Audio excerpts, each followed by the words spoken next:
time to begin now. I welcome you all to this group theory Sangam talk. Our speaker today is Dr. Sri Prakash Patel, the professor of mathematics at IIT Delhi. He is going to speak on a multiplicity one theorem for Whittaker model. Professor Patel, over to you. Uh, uh, Let me start with thanking the organizers, especially Professor Manoj and Anupam. Uh, so let me give first the plan of this talk. Uh, so as title says that we will be talking about certain multiplicity one theorems. So multiplicity one theorem, they in general in representation theory, they arise at many places. So, and we will be focusing about multiplicity one of Whittaker models. I will be introducing these terms. Uh, Briefly, the outline will be, we will begin with the definitions. And for Whittaker models, I will give two very well-known examples. Examples means I will just mention them. I will not prove them. And then I will describe what are regular representation. Mostly, I would say that this talk will be about how regular representations of GL and O are built up.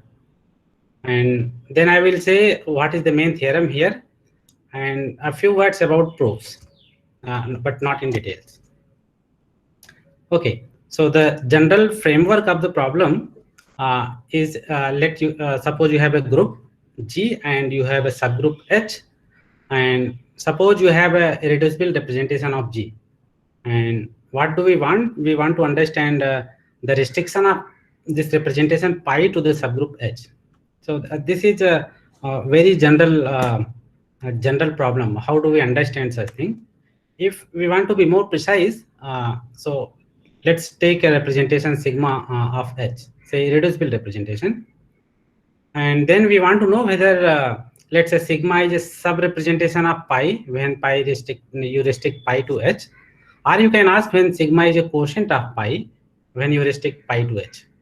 So both kinds of questions are important, but mostly because this definition I have made for abstract groups, but in practice, so whatever groups we have, we usually ask if sigma is a quotient or not, because in practical terms, H is usually a closed subgroup. And then it's better to look at the quotient rather than the sub. But for us, it is not going to matter. I will be talking about finite groups. And in the case of finite groups, we have complete reducibility. Therefore, if some representation is a sub-representation, then it is also a quotient. So for today's talk, it will not matter whether it is a sub or quotient. And this vector space home H pi sigma. So this is the space of H equivariant maps from the representation pi to the representation sigma. And its dimension we will be calling as multiplicity of sigma inside pi. And if this number, so by the way, this may not be even finite. So if this multiplicity, meaning this dimension is less than or equal to 1, then we say that this sigma appears with multiplicity at most 1. If it is equal to 1, we say it appears with multiplicity 1. And in general, what we are looking for groups and subgroups where multiplicity 1 always holds. So if you have such a group and a subgroup, this is a very nice situation. But otherwise, what we do that we look for certain, let's say, in quotes, natural representation, which restrict to multiplicity one representation. Meaning, when you restrict it to the subgroup, it breaks into irreducibles, and each of them will appear at multiplicity 1, not more. Okay. And for us, I will be considering some quasi-split linear algebraic group. And in fact, I will be just talking about GLN, but for the sake of definitions, I am considering this general situation. Suppose you have a quasi-split linear algebraic group over some field. I mean, one can keep in mind this group GLN. and B is some Borel subgroup of this group G, and take U to be the unipotent radical. And for the field F, you can fix a non-trivial character. Let's fix one, and with the help of this, we can define a non-degenerate character of the unipotent. So the unipotent, when you any character of U will factor through U modulo the commutator of U. And for the unipotent group, U modulo the commutator of U is direct sum of F, some finitely many F. And for all those F, if you fix one isomorphism, then you define the character by psi. So you can build up a non-degenerate character using that non-trivial character of F. Then you look at induced representation from U to G. So here, yeah, I am not being very precise because linear algebraic group and the group of F points, I am using the same notation. Like U, as I said, it's a unipotent, but I am also meaning this to be the F points of the group. So this is a representation of G. And this representation is what we will be calling Whittaker space. And we want to understand what are those representations which are embedded inside this induced representation. So this representation is, let's say, even for GLN, it is not irreducible. It has many irreducible components. So yeah, so this is the main question, that if I have a irreducible representation of our group, and we want to say whether it is embedded in the Whittaker space as a representation of G. And we know the Frobenius reciprocity, that if you look at the space of all G homomorphism from G to the Whittaker space, it is same as the space of homomorphisms from pi to theta as U homomorphism or U equivalent maps. So Frobenius reciprocity at one point we will use in the proof. So that's why I wanted to remind this. Of course, Frobenius reciprocity is much more general. So I just stated in our context. Okay, to be more explicit, if we have GLN F, here I am not specifying what F is. For the sake of definition, I am taking any field. Then the unipotent radical Borel I can take to be the upper triangular invertible matrices, and for that unipotent radical is going to be upper triangular unipotent matrices. So I am writing this entries Aij's. Given this unipotent radical, so of course you can choose a different Borel, but I have fixed here one such because I know that all the Borels are conjugate. So anyway, so now you fix a additive character or character of the field F. Just make sure that it is non-trivial. This is very important. And then I can define a character. I am denoting it by letter theta. How do we define? You look at this A1, 2 entry, 2, 3 entry, 3, 4 entry, and so on. Just upper diagonal entries. So you sum all of them, and this is going to be an element in the field, and then you can evaluate by psi. Psi is a character of F.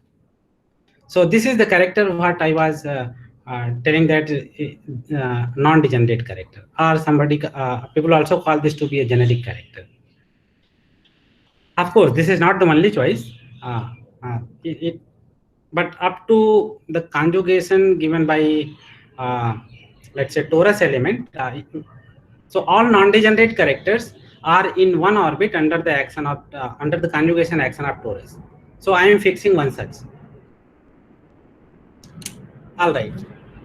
So yeah, so here I did not fix a field. So let me fix a field. So if F is a local field here I mean by either it's a real number, complex number, or some periodic field or a function field or a finite field. So in that context, we will talk usually, I mean, we study what are called a smooth representation. So in this case, we know that any irreducible admissible representation, it has a unique Whittaker model, meaning multiplicity inside the Whittaker space, it is always less than or equal to 1. So this is a theorem of Salaika, which from 1974. So the local field case is, of course, very much used in Langland's program, and this Whittaker model, etc. This also helps one to define L function in that context. But anyway, so what I want to say that these Whittaker models are important in from number theoretic point of view. And one can talk of finite field. In finite field, we will talk any irreducible representation. There is no there is no need to fix some subcategory of those representations. So in this context, again, every irreducible representation has a unique Whittaker model. Here I am using this word, it has a unique Whittaker model in a vague sense, meaning it may or may not have, but only thing, if it has a Whittaker model, it is going to be at most once. Yeah. And today we will be talking about, we will not talk about fields, but certain finite rings, which are going to come from the quotient ring of a ring of integers of a non-Archimedean local field. So, and in this case, we will state the theorem that we again have multiplicity one theorem. I have a question. Yes, please. Yeah, so by saying that it has a unique Whittaker model, you just mean to say that any irreducible representation can be embedded inside a representation which is induced from unipotent to the whole group via the character which you define theta. Right. So here I am saying there may not be any embedding. So if there is an embedding, okay, fine. There is a unique embedding. But if it's there, you just mean by this one, there's an embedding from that irreducible representation to okay. Okay. Yeah. Only it may not have, but if it has, it will have up to a scalar. It is unique. This is what it means. Yeah. So today we'll be talking about not about fields, but about certain finite rings, and these rings are going to arise from the quotient of a ring of integers of a non-Archimedean local field. So let me describe this. So briefly, I will recall how I will get my rings in our context. So ZP is a ring of periodic integers. So it has the prime ideal generated by P, and it has a sequence of ideals generated by P square, P cube, and so on. So if I take any other ring of integers of a non-Archimedean local field, I have a similar filtration where I will not be writing letter P. I will write this notation pi. Pi is the generator of the maximal ideal for the ring of integers. And then I have again a sequence of ideal generated by pi, pi square, and so on. And main object here is going to be GLNO. This is going to be a compact group. And this group has a lot of normal subgroups. There is an infinite chain of subgroups. So these are nothing but identity plus you can think of space of all matrices or set of all matrices where entries are coming from the ideal generated by pi. Similarly, the next subgroup in the filtration is identity plus matrices with entries in the ideal generated by pi square, and so on. So we have a sequence of these open normal subgroups. And just notice that we have this quotient map from the ring O to the O mod the ideal pi to the power L. So this will denote by OL. OL is going to be this finite ring. So we know that this is a finite, this group O mod pi power L, or this ring is a finite ring. And once we have this quotient, we will also have a quotient from GLNO to GLNOL. So the natural one, which will follow from the above quotient. And we denote this kernel of this this quotient by the notation K sub L. And here, why these quotients we are considering? Because when we try to study smooth representations of this compact group, then we know that they all factor through one such quotient, GLNOL. So that is one reason why we study. This is important in other context also. So if we want to study representations of GLNO, we have to go to GLNOL. So we will have to understand what kind of this the sub group this GLNOL is. So we will also describe its filtration. I mean, this has lots of normal subgroups. So similarly, we here I am using the same notation. This pi is the generator of the ideal, and you in this uh, sequence of groups, you go modulo let's say lth subgroup KL in each many in this sequence go up to KL, and each of them you go modulo KL. So you get this filtration for GL and OL. So the first element in the filtration is going to be identity plus matrices with entries coming from pi, the ideal generated by pi. And second is going to be the 1 plus matrices with entries from the ideal generated by pi square, and so on. And you see in the last one is going to be 1 plus, meaning identity plus the matrices with entries from the ideal generated by pi power L minus 1. The next filtration is going to be, the next quotient is going to be identity, because we are quotienting by KL. So we have this chain of subgroups, and this chain of subgroup is going to be important when we try to describe what are the regular representation.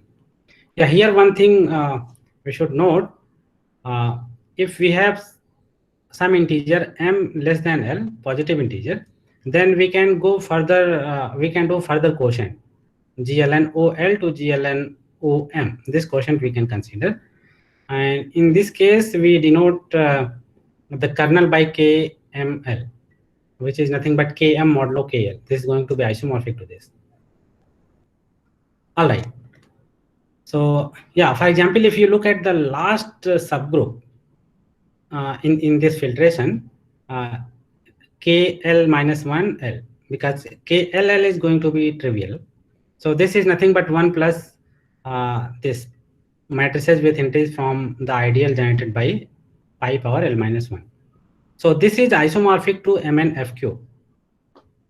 So this is an abelian group in particular. In fact, you can easily check that if M is more than or equal to L by 2, then this group KLM, this is isomorphic to the space, meaning group of matrices with entries coming from O sub L minus M. This is a matrix group, and which is abelian. Shiv Vivek has a question. Yes, please. Yeah, so how is L chosen? Are you just taking any arbitrary L? More than or equal to 2. For me, it is more than or equal to 2. Otherwise, it is going to be GLN of a finite field. Okay. Yeah. Otherwise, no constant. Okay. Yeah. So now let me define what is a regular representation. So given this, I am going to use this filtration. As I said, for example, the last filtration in this of this subgroup, it is a matrix group, additive as an additive group. So this, in particular, it is abelian. So I'm going to use this filtration in order to make the definition what I will be using, regular representation. So what are these regular representation? So suppose you have a reducible representation pi, and you want to call it regular, and in order to say it is regular, you restrict it to the last filtration, which is an abelian group. So if that abelian group, it has a what we call regular character. So that is a abelian group. So every irreducible representation of that group is one dimensional, meaning it is a character.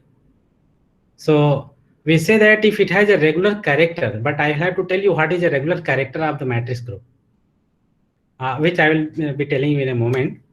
So, but this definition is also equivalent to, you can say that you look at restriction to KML. So you know that if M is more than or equal to L by 2, then KML is abelian.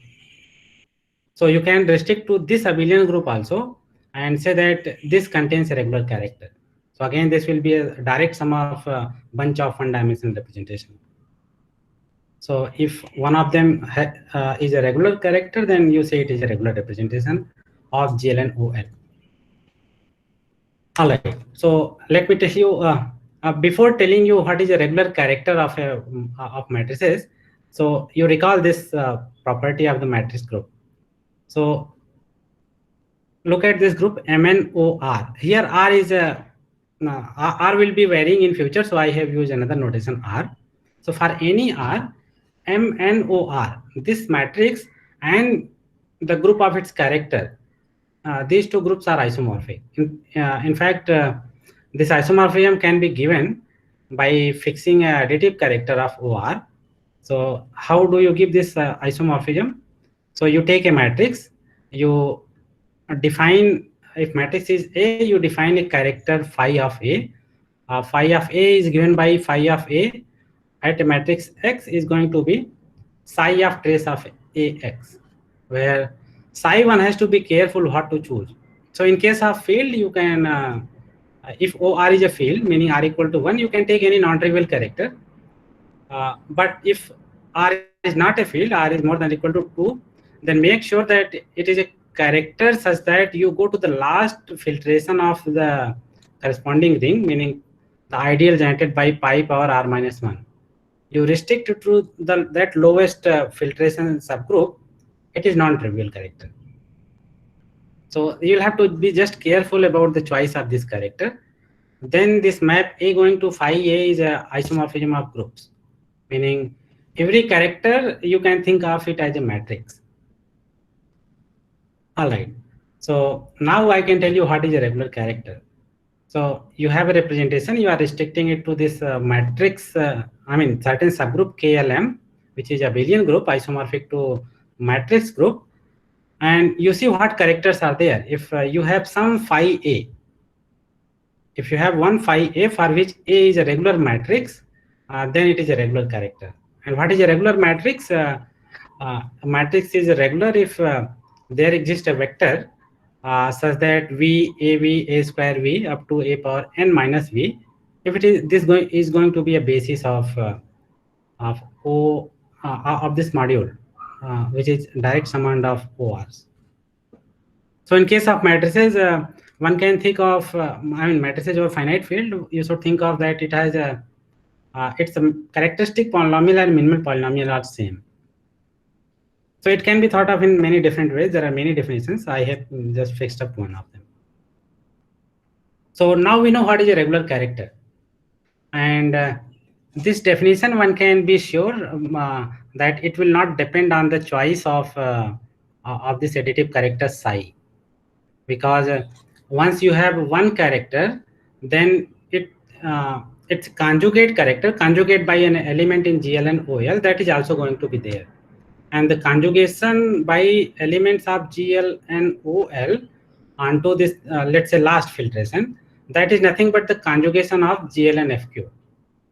So therefore, if you keep in mind that if a matrix A appears, then its conjugate matrix also appears and the corresponding character also appears. So it is independent of the choice of A.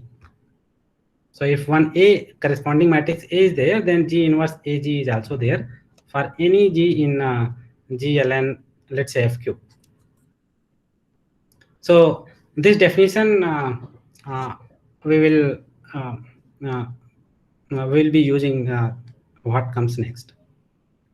So regular representation is I would say today is going to be the main object, and we will see how one can construct regular representation. So here is two things. So if you want to construct regular representation, the integer L plays a role, meaning if L is even integer, then you can easily construct a regular representation. But if L is odd, you can construct it, but it's slightly more complicated than the odd case, than the even case. So here is one diagram which helps one to understand how one construct a representation, regular representation. So let's say L is equal to 2m. Then I know that you go to the mth filtration, meaning in the middle. Then this KLM, this is an abelian group. In fact, this is a matrix group with entries from OM, OL minus M, which is M.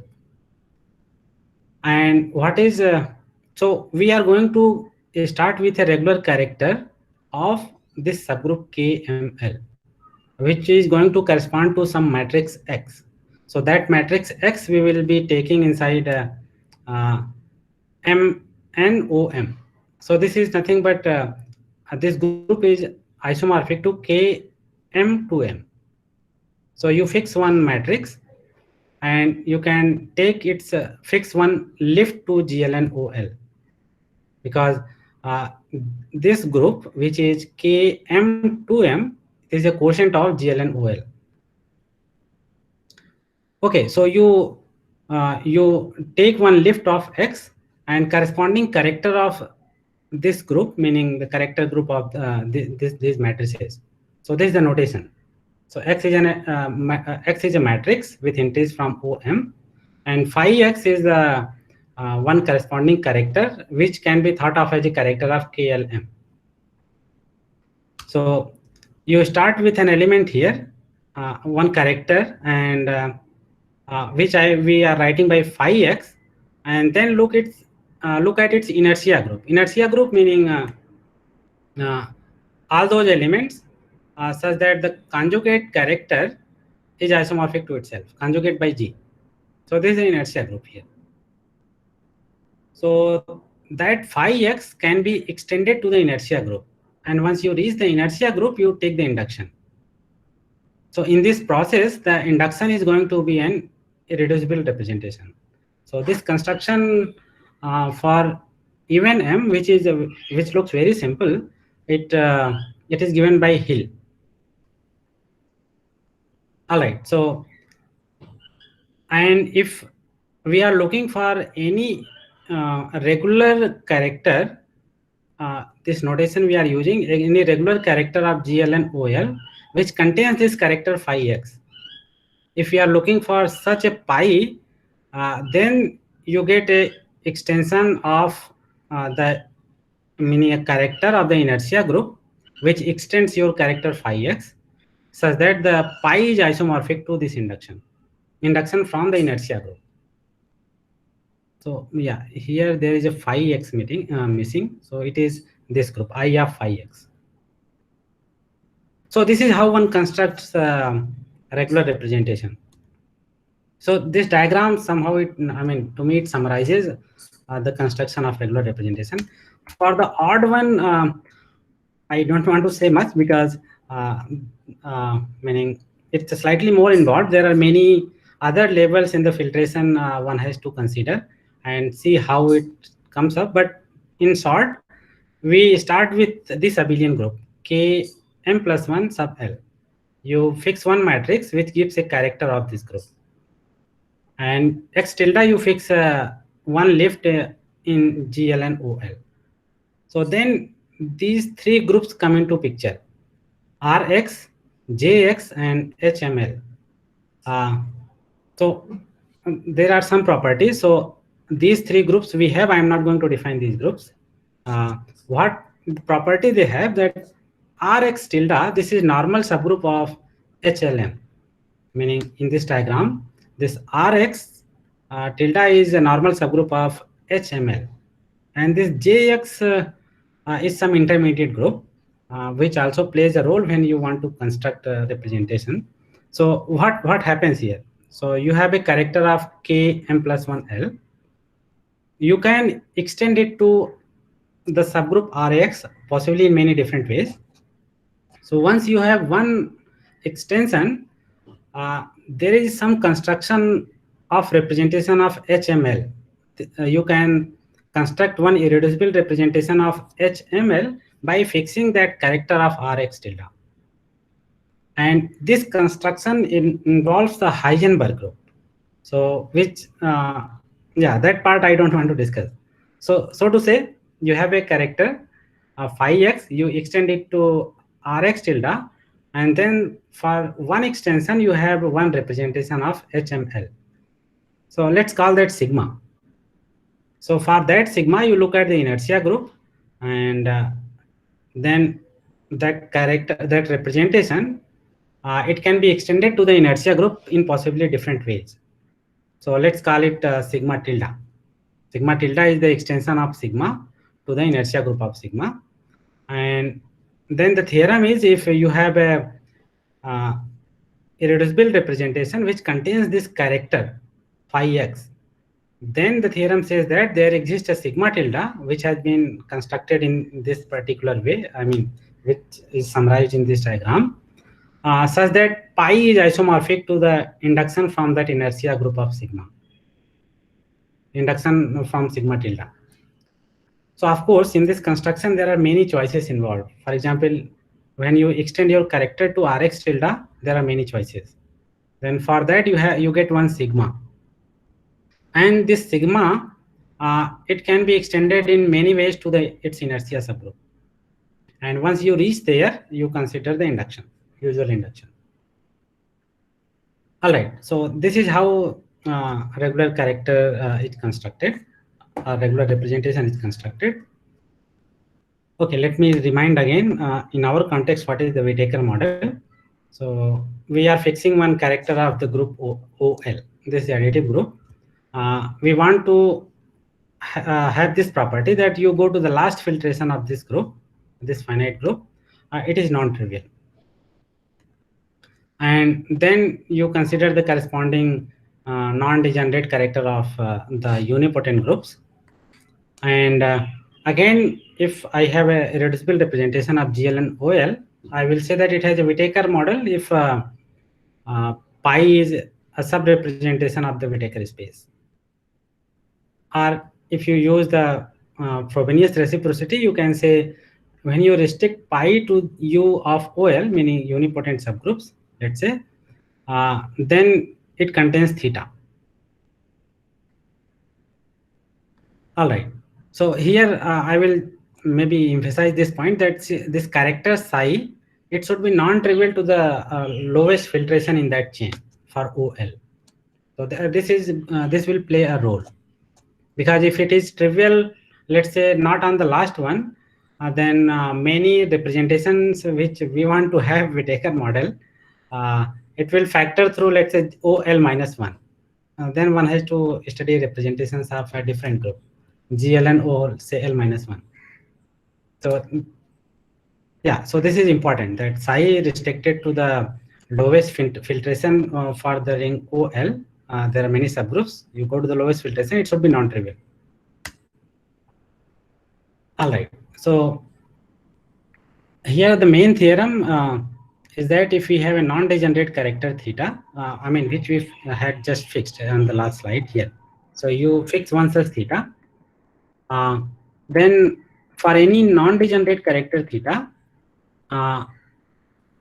any irreducible representation of GL and OL, this will have at most one theta Whittaker model. Meaning, I'm just saying theta Whittaker model because this theta one has to fix one character. Of course, you can fix another character. In case of GLN, it does not matter, but in case of SLN, it matters which theta you take. All right, and another theorem which is in our context, I would say that theorem A follows from theorem B. And what is theorem B? It says that if you have an irreducible representation of GLN, if it has a theta Whittaker model, then multiplicity is going to be 1 if and only if pi is regular. Meaning, first theorem says that multiplicity will be at most 1. And the second theorem, it says that what are those representations which are going to have multiplicity equal to 1. So the answer which this theorem gives, that these are the only regular representations which are going to have Whittaker model. So the proof of the theorem here, as we do, we prove theorem B first, and then using some sort of counting argument, we can deduce theorem A. So for theorem B, let me briefly say how one does. So as I said, for regular representations, one has to know how they have been built up. I mean, for our proof, I'm not saying that other proof. For us, we need to know how regular representation has been constructed, because I want to prove that a representation has a theta Whittaker model if and only if it is regular. So to prove this part, we need to nail down how this pi can be built up. So in fact, this is the main part of the of our work, that regular representations have theta Whittaker model plus some counting arguments. So for that we use Mackey theory, because we are looking the space home, GL and OL from pi to the Whittaker space. And then because I know that pi, the representation pi is also induced representation from some inertia group. Recall we had yeah. So every regular representation is an induced representation of this type. Of course, one has to say what is sigma tilde, what is sigma, and so on. But we know that it is induction from certain subgroup. Yeah. So if we write this pi as that induced representation, then I can use Mackey theory. I mean, this home is going to be certain direct sums, and that direct sum is parameterized by the elements from the double coset of GLN by the subgroup, this inertia group one side, and other side the unipotent group. And then it is just sum of such homes. Sigma tilde G is the representation of the conjugate of the inertia group, because sigma tilde is a representation of I sigma, meaning the inertia group of sigma. Sigma tilde G is a representation of the conjugate of the inertia group. So this is the usual Mackey theory. I have just stated in our context using these notations. So this is the sum of lots of homes, and what we prove in fact is the double coset corresponding to the trivial element, corresponding to the identity element. You consider this coset when G is 1, then this home is non-zero. So suppose you started with X being regular. So if X is regular, then whatever sigma you get, and there are many choices, of course, and for each choice of sigma and sigma tilde, this home is always non-zero. So this proof of this lemma, yeah, it goes on to understanding how sigma tilde, when you restrict it to KLM, meaning phi x, you will have to go down to that level and say that it is non-zero. Anyway, I am not proving this lemma now. I just stated that, yeah, this is what one has to prove. And again, I remind you that, okay, if L was even, then this construction was even, and therefore this proof also becomes easy in that case. What gives a little bit of difficulty is when L is an odd number. Okay. And what I was saying about counting. So far, let's say what it gives. It tells you that if you have a regular representation, it has a Whittaker model. But it doesn't say anything how many Whittaker model it has. Meaning, I just proved in the right hand side, this is the direct sum of several homes. And I just said that one of them is non-zero in order to say that left hand side is non-zero. So I have not yet proved that only one of the home is non-zero. So this is, in fact, that is true, that only the double coset corresponding to the identity element, that is the one which gives us a non-zero home. Others are going to give you zero. And that I cannot deduce directly from by looking at these homes. For that, we somehow prove it in a very indirect way. That indirect way, what I call it a counting. So we have construction of regular representations, meaning how to start with a regular character and extend it to certain subgroup. In then some more steps involved, you go to some subgroup, and at the end you will have to take certain induction. So theoretically, we know how regular representation can be constructed, and then one has to say how many x you will have, meaning how many regular elements are possible there. So that if you fix one conjugacy class of regular element, corresponding to that, you will have certain extension of that character. Then corresponding, you will have plenty of sigma possible. And let me go back here. Maybe it will help. Yeah. So you figure out how many regular characters of this subgroup K m plus 1 L it has. Then we know in how many ways it can be extended, meaning the index of Rx, index of this subgroup inside Rx tilde. So whatever the index is, that many extensions are possible. So we know how many extensions are there, and for each extension you have one sigma. And for each sigma, one knows how many sigma tildes are possible, and that is nothing but the index of this subgroup. And once you know this index, and if you know the index of the inertia group inside this, you know what is the dimension of your regular representation, meaning that is going to be dimension of sigma tilde into this index. And what is the dimension of sigma tilde? It is going to be the dimension of sigma times index of HM inside the inertia group. And what is the dimension of sigma, which is a representation of HM? It is this index of Jx. And this index can be calculated in case of, in this case, it is q to the power n square minus n by 2. And then you know how many possibilities are of the character of Rx tilde are there for a given x. So to say, by considering all these details, how many of them are there, and what is the dimension of each possible regular representation for a given x, this can be computed. So dimension of each regular representation we know for any given x.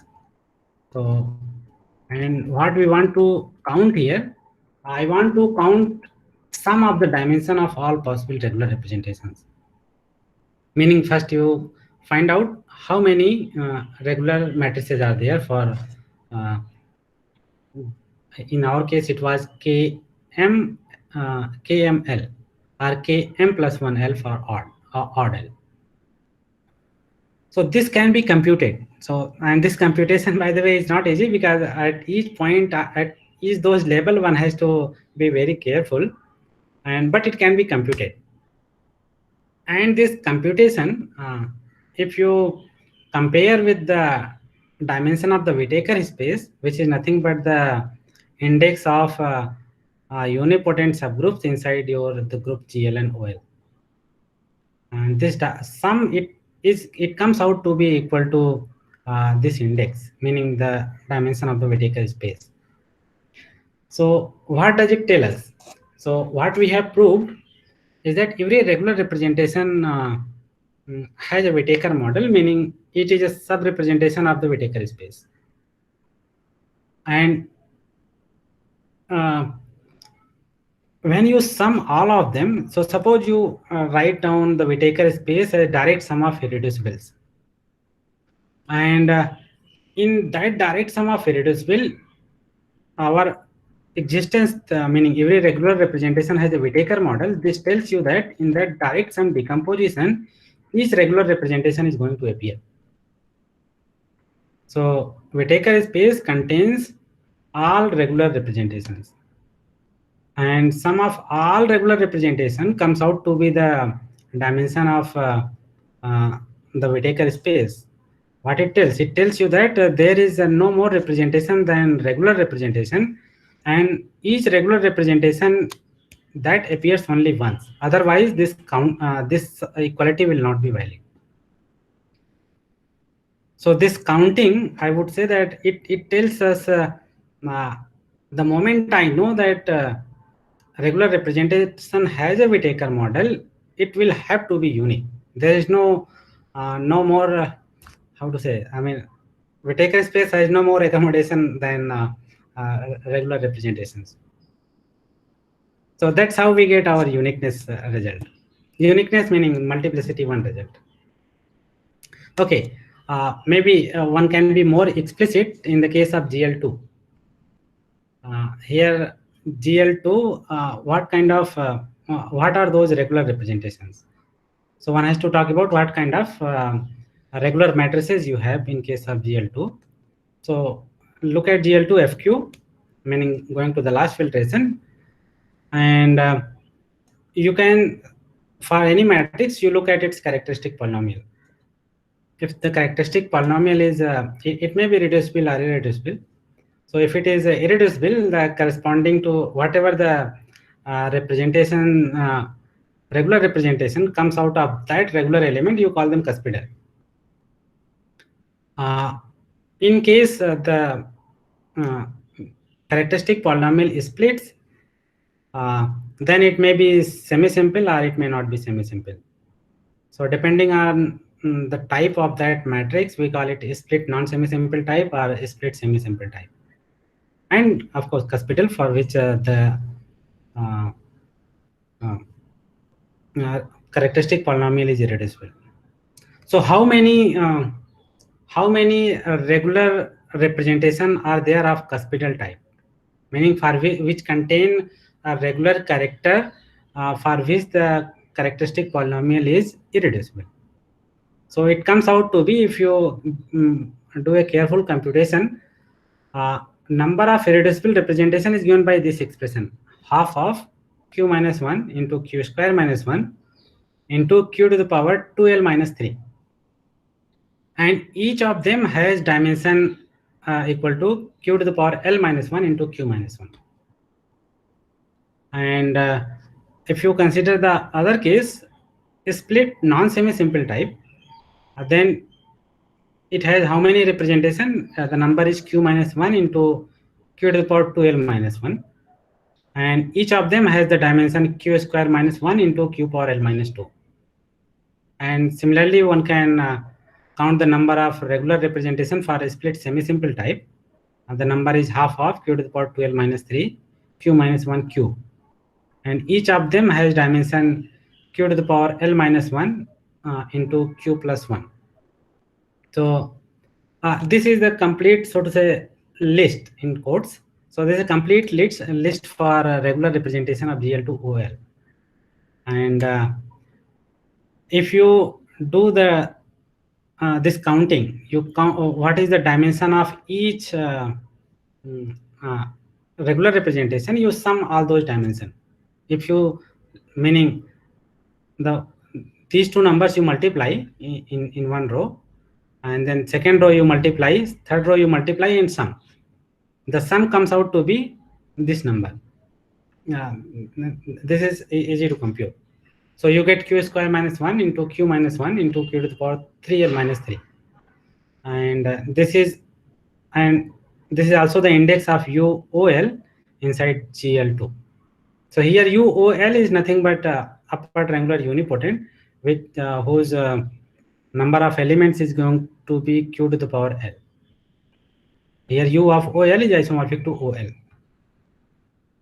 And GL2OL, how to are in general GL and OL. If you look at the successive quotient of in our filtration, except the first filtration, which is GL and FQ, all other filtrations are isomorphic to M and FQ. So we know how to compute this cardinality. Meaning, in general also, this computation is not difficult. It can be managed very in a simple way. What is difficult is to compute the left hand side here. And this computation, yeah, of course, in case of GL2OL is very, very simple. So yeah, so this is where I stop, and I would again maybe emphasize this point that we don't prove uniqueness directly. We prove the existence In fact, we classify, let's say, all those representations which have a Whittaker model. We say that something has a Whittaker model if and only if it is regular. And then using that counting, I would say that once this is the case, it will have to be unique.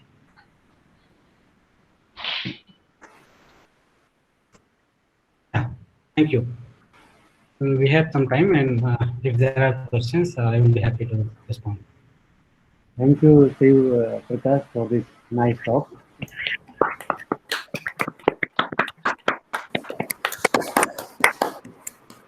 The time for interaction now. Please put forward if you have any questions, comments, or suggestions. Yeah, so I have a question. So in your talk, you have been considering this complex representations, right? Yes, yes. So yeah, so instead of, let's say, you're taking a local field F,